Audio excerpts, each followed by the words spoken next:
Globalization, it's reasonable to say, is in trouble. Even before the Covid-19 pandemic, the great surge in cross-border movements of goods, services and capital that started in the 1990s was having to surmount greater and greater obstacles. First came the world financial crisis in 2008. Then came Donald Trump starting tariff wars in multiple directions, trying to drive China out of tech supply chains and wanting everything made in America. And now comes the coronavirus, a disease itself spread by cross-border travel, which is closing down large swathes of the world economy, causing international trade to collapse and leading to calls from politicians to bring production back home. But will all this really be enough to put globalization into long-term reverse? We've had episodes before which felt something like this. We've had times in history where a whole new trading area developed. Often they were backed by an empire or by new technologies.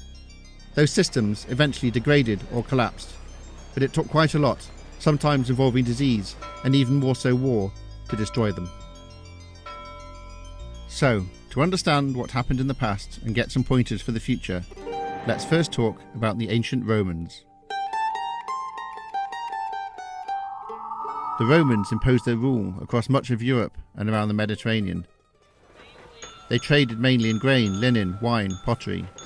Even then, their trade extended indirectly as far east as China in silk. Now, Rome wasn't mainly a commercial trading empire, more a system of military occupation. But their most impressive achievement was constructing a supply system of grain to keep Roman citizens fed, the bread in bread and circuses. Much of the grain was grown in the Nile Valley and shipped across the Mediterranean. This was so efficient that by some estimates, ancient Rome grew to more than 1 million people. That's the same that London achieved 18 centuries later.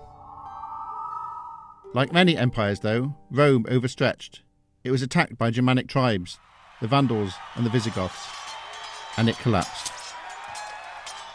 Europe splintered into a mess of unstable kingdoms who weren't always keen on trading peacefully with their neighbours.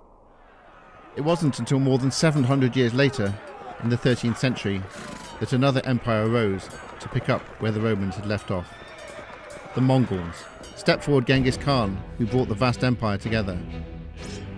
Now, we think of the Mongols as warlike, destructive types, and true, Mongol culture was top-down and militaristic.